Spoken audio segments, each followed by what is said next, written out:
Salud merece respeto. En la Cátedra Médica, latido a latido, pulso e impulso, circulamos por la vida y el corazón. Continuamos hoy en Cátedra Médica el doctor Ángel González Medina a endocarditis infecciosa. Sí, doctor, todas las causas que ha mencionado usted vienen directamente desde el músculo cardíaco, pero cuando la sangre se infecta, esto que conocemos como septicemia, ¿no lleva consigo el riesgo de poder infectar el corazón?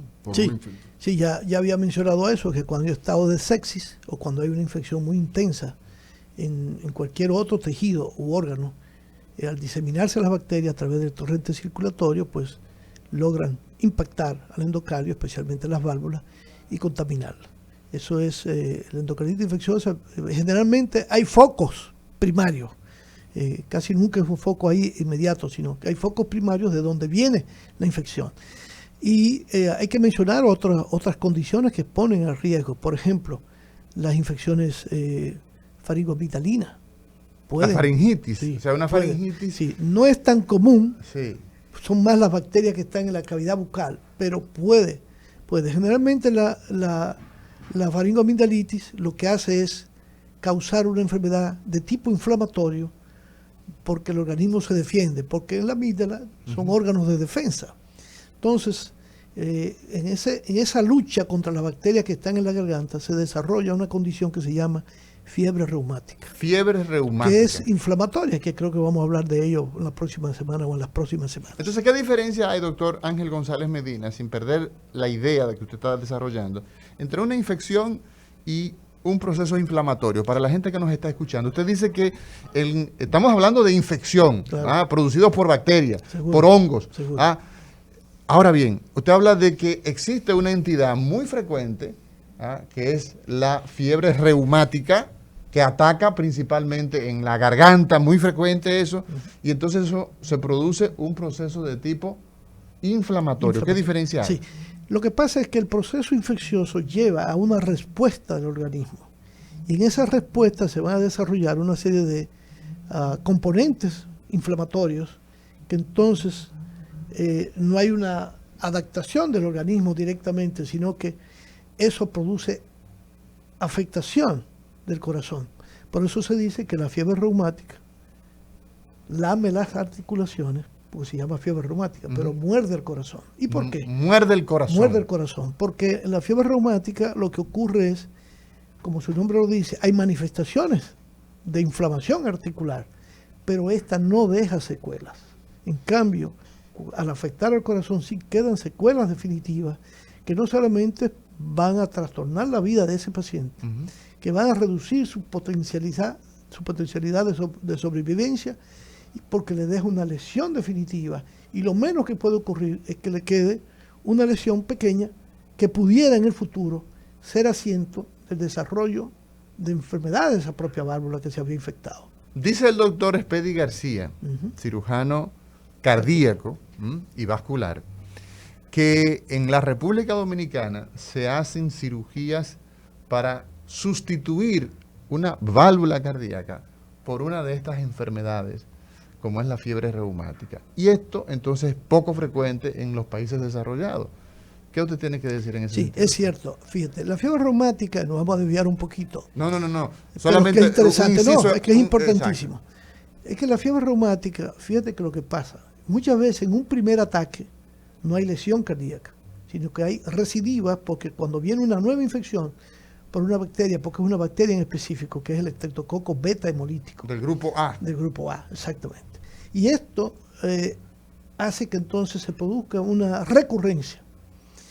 Generalmente, en muchos casos se ha estimado en algunas estadísticas de hasta un 50% de ataques de fiebre reumática que pasan desapercibidos. Okay. Y que está la secuela, está el daño cardíaco, y se diagnostica tardío. De ahí la importancia de la prevención, de tratar adecuadamente los procesos faringoamigdalinos en la infancia. Porque la fiebre reumática es muy frecuente, su mayor frecuencia está entre los 5 y 15 años de edad. Es rara entre los 3 y los 5 y excepcional antes de los 3 años. Obviamente es una enfermedad que tiene que ver mucho porque es una enfermedad infecciosa, en principio.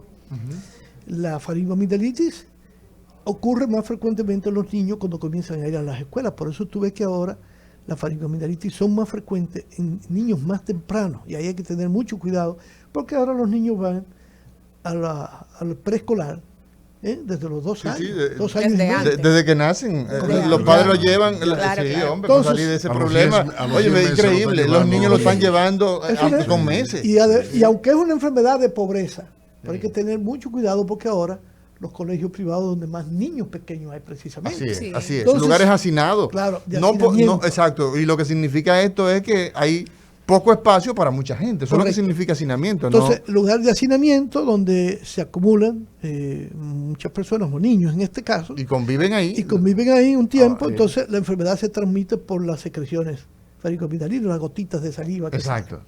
Entonces, eso tiene una gran importancia, una gran trascendencia, porque inclusive la fiebre reumática va a provocar lo que se llama cardiopatía reumática. Cardiopatía. Que de eso, evidentemente, vamos a hablar más adelante. Entonces, las personas que tienen factores de riesgos, doctor, usted mencionaba el tema de las infecciones, faringitis y todo esto, las infecciones también dentarias, usted hablaba de ellas. Es más frecuente. Se considera inclusive que los individuos que tienen valvulopatías, un 10% de lo que desarrollan endocarditis se debe a problemas dentarios. manipulación dentaria y infección Dentaria, dentaria. ya. O sea, mucho cuidado. Ustedes ven que los odontólogos, antes de comenzar a manipular, le dan a enjuagar la boca con un antiséptico. Exacto. Y cuando terminan o en el transcurso trans. del procedimiento, también le hacen enjuagar la boca con ese antiséptico. Hay que tener mucho cuidado con la manipulación que uno puede hacer en la casa, porque hasta una herida, una pequeña hendidura, si usted no tiene una buena higiene, puede condicionar, si tiene una afección, obviamente, más predominantemente, que pueda desarrollar una endocarditis. Entonces, eso es sumamente importante. La periodontitis, las infecciones de la parte de inserción de los dientes. Entonces, obviamente, aquellos individuos que usan drogas ilícitas, sobre todo que son inyectables, ese tipo de pacientes son los que muy comúnmente también se infectan. No tanto en nuestro país, quizá no vemos tanto esto, pero en otros países donde hay un alto consumo de drogas por vía parenteral, inyectables, se infectan porque usan agujas infectadas, reusadas. La colocación de catéteres, los médicos tenemos que tener mucho cuidado, por eso vemos que los Catéteres, o sea, ¿la Sí. canalización es normal o cateterizaciones las centrales centrales? son más comunes, pero también las periféricas, si usted deja o no se hace con la condición de asepsia, es decir, de cuidado de no infectar, puede terminar, sobre todo por eso los catéteres se retiran cada cierto tiempo, Ok. cada 3 días, cada 5 días. La colocación de dispositivos, marcapasos,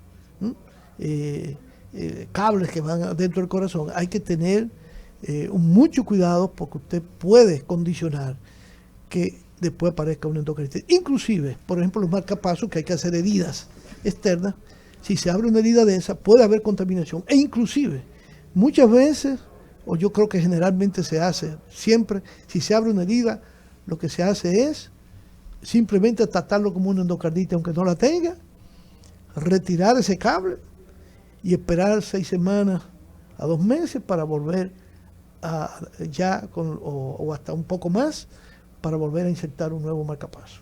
Doctor, ¿cómo se hace el diagnóstico de la endocarditis infecciosa? Sí. Endocarditis infecciosa, en primer lugar, clínico. Concepto clínico, los criterios clínicos. Hay unos criterios llamados criterios de Duke, que han sido modificados en los últimos años. Y esto es porque, como la enfermedad, clínicamente, lo que usted piensa en ella, hay una serie de manifestaciones clínicas que usted la complementa con otros datos. La parte clínica, eso es una serie de manifestaciones clínicas que vamos a observar, sobre todo fiebre persistente de larga data, la endocarditis subaguda, y en la endocarditis aguda, pues de pocos días, fiebre intensa, el paciente se va deteriorando porque es un proceso muy tóxico, es infección muy tóxica, y entonces por eso a la segunda semana comienza a aparecer, segunda o tercera semana comienza a aparecer anemia, puede haber plenomegalia, o sea, el vaso crece porque comienza a atrapar todas esas partículas, componentes de la sangre, para desecharlos. Entonces, y además se activa.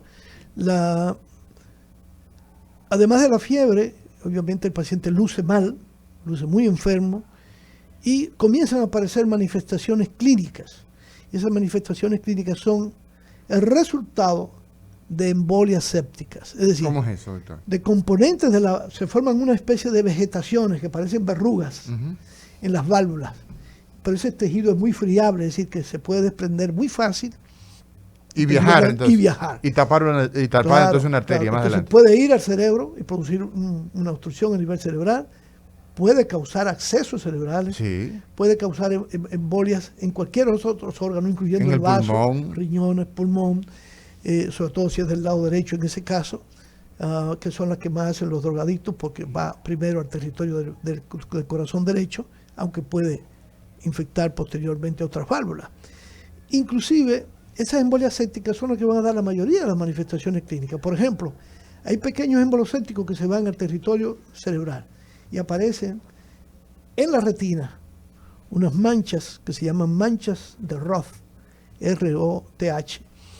Interesantísimo verla. A veces yo quiero verla enseñar, ya no estoy en hospital, que es donde más uno puede ver estos casos. Pero hay que irlo a buscar con el fondo Con de un ojo. fondo de ojo. Y usted ve esa mancha con un centro claro, roja, pero con un centro claro, que son las manchas de Roth, que son muy típicas. Están las lesiones Janeway, que son en la piel, palma de las manos, planta de los pies, una especie como si fueran pequeñas hemorragias. Hemorragias en astillas, en los lechos subunguales. Vemos en las uñas una especie de estrías, que son hemorragias. Aparecen también los nódulos de Osler, que son unas pequeñas lesioncitas duras, enduradas en la yema de los dedos. Ese tipo de manifestaciones nos van ayudando a hacer el diagnóstico. Y por supuesto, la presencia de lesión cardíaca, la presencia de soplos, de un soplo que no existía, o de un soplo que estaba pero que se modificó, inmediatamente usted piensa que puede tener una endocarditis. Muchas veces no encontramos esto, sino fiebre. Entonces nos vamos a ayudar de otras herramientas. Y una de esas herramientas muy importantes es el ecocardiograma. Ecocardiograma común, convencional, que es de gran ayuda, pero mucho cuidado, porque hay vegetaciones que no las podemos ver. Aquellas vegetaciones que tienen menos de 4 milímetros, O sea, son lesiones muy pequeñas.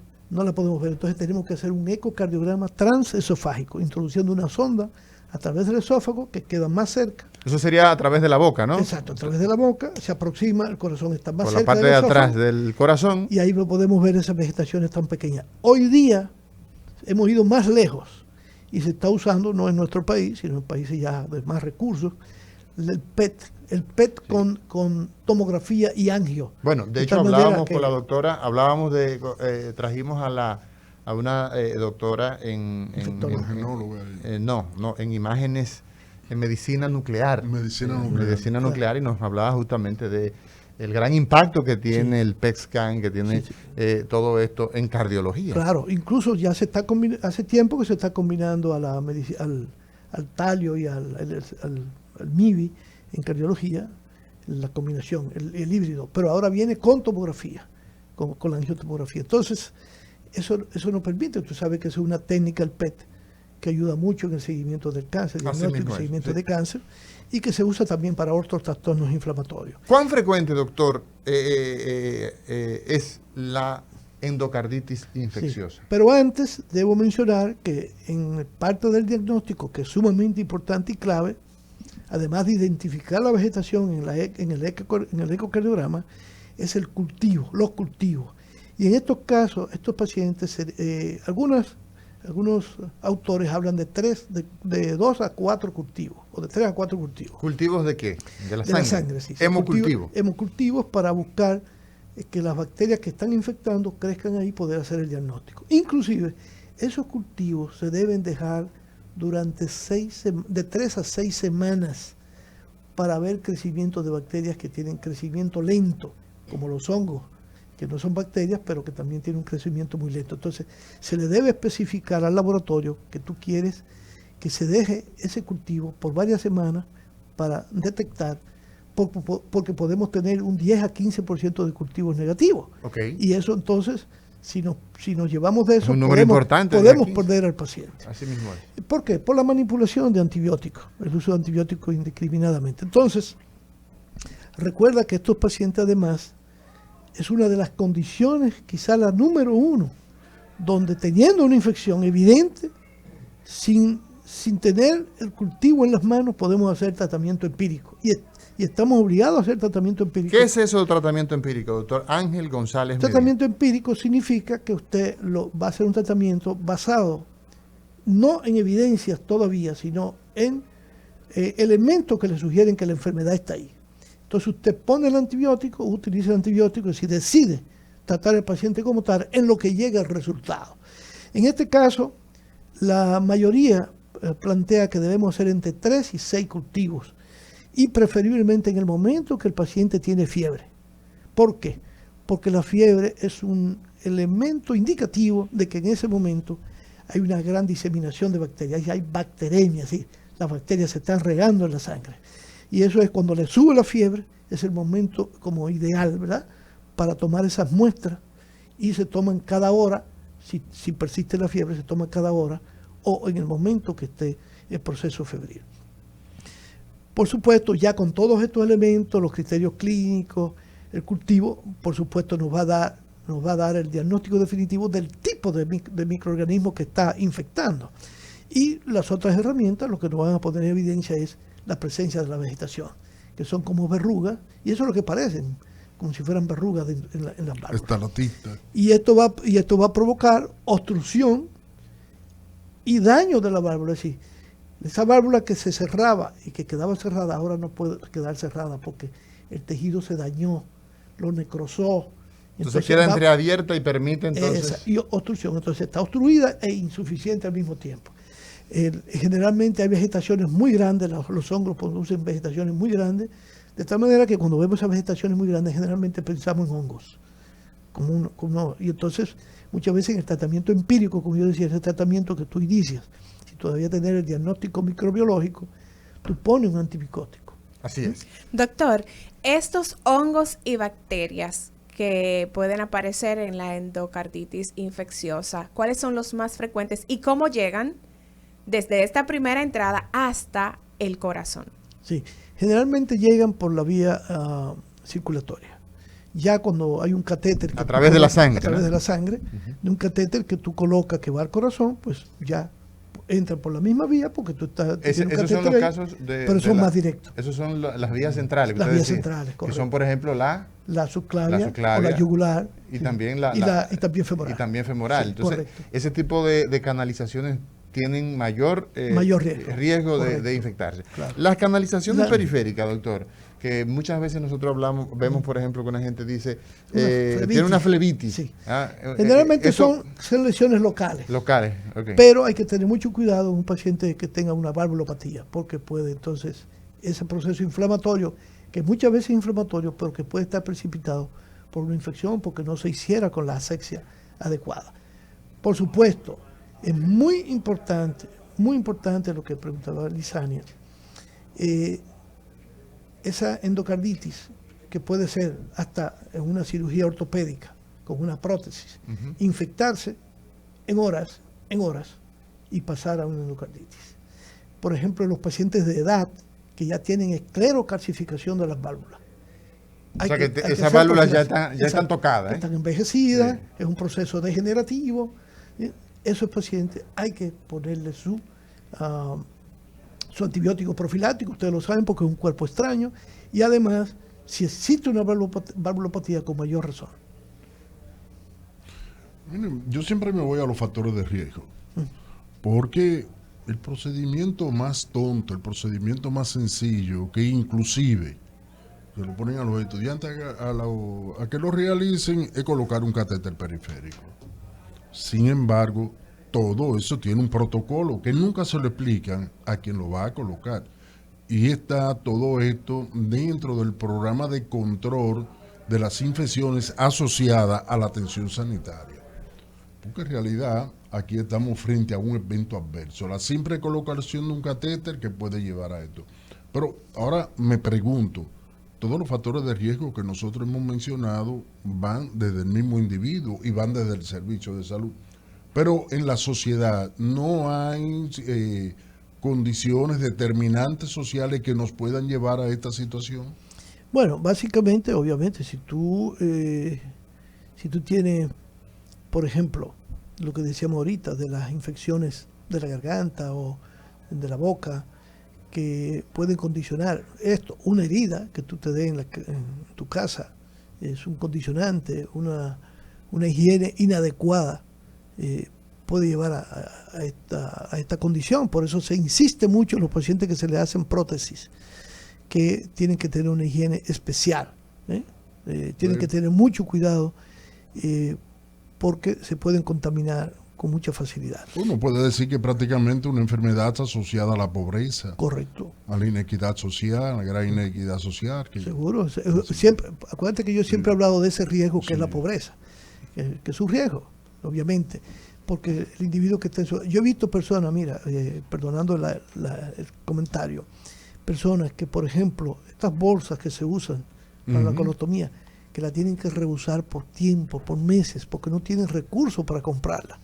Y es un foco de contaminación. Cuando, evidentemente, la seguridad social tiene que encargarse de eso. Correcto. Es lo mismo que pasa, por ejemplo, en nuestras farmacias del pueblo, que vemos que envían una cantidad de medicamentos que son innecesarios, cuando la población esencialmente necesita antihipertensivos, necesita hipoglucemiantes orales, necesita hipolipemiantes, etcétera, etcétera, y muchas veces entonces brillan por su ausencia. Sí. Hacía una pregunta. Mario hizo una pregunta ahorita que me gustaría retomarla, perdón, Mario, que es sobre la incidencia. Sí, justamente. Perfecto. Dos cosas se quedaron sobre la mesa. Sí. La de Lisania también.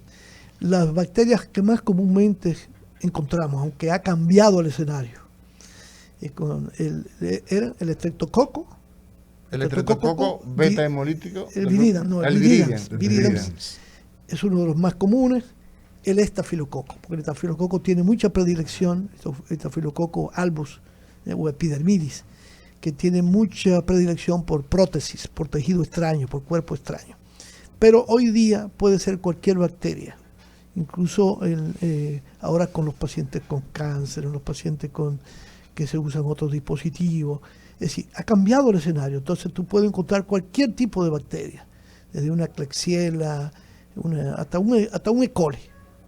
Cualquier cosa tú puedes encontrar, aunque todavía seguimos pensando. E. coli es un microorganismo que está en las heces, está en la pupú. Y a eso podemos encontrarlo en el corazón. Sí, porque tú puedes tener una infección de vía urinaria y a través de la infección urinaria entonces ir hacia allá. O cuando hay cirugía en un paciente que es vulnerable.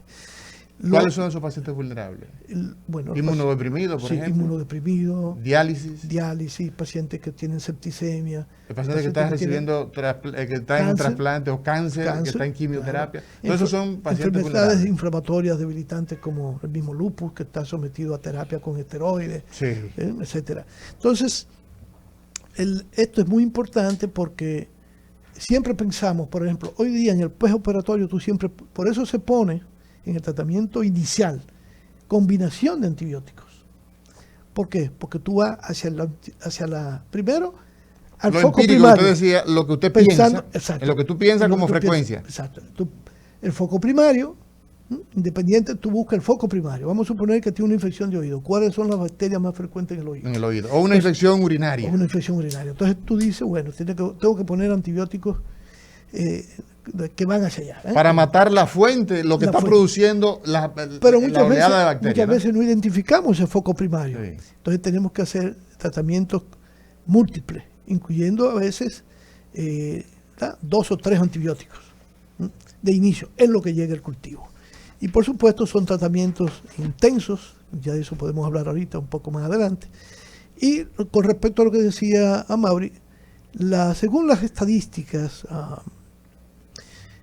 se puede infectar, endocarditis puede aparecer en un 3.1 a 3.7 casos por cada 100.000 habitantes.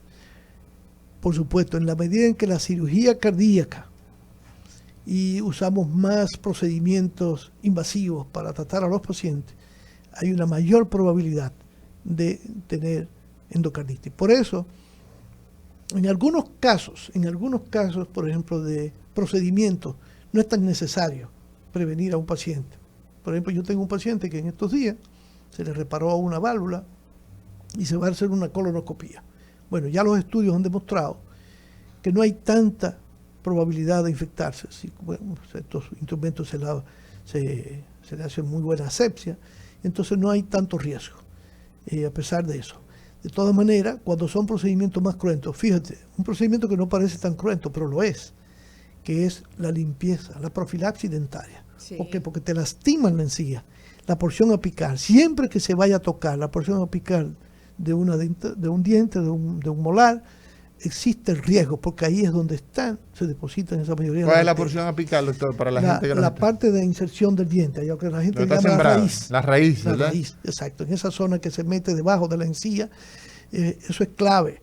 Y por eso ustedes ven que hay muchas personas, si por ejemplo van a hacerse un tratamiento de canal o se van a hacer una limpieza muy profunda, se le da antibióticos profilácticos. De manera profiláctica, De manera ¿sí? preventiva. Antes de hacerse Antes de hacerse. inmediatamente después. Eso es muy importante. La profilaxis es lo más importante, igual que con la fiebre reumática y la cardiopatía reumática. Es la prevención, es evitar. Claro, tú tienes que seguirla haciendo si ya te dio la fiebre reumática. Inclusive, si no hubo secuelas, tú la puedes llevar hasta los 18 años. Pero si hubo secuelas, es de por vida. Nos vamos a una pausa, doctor Ángel González Medina. Regresamos de inmediato. El tema de hoy, a infecciones, endocarditis, provocada por bacterias, hoy en Cátedra Médica. Cátedra Médica, porque la salud merece respeto.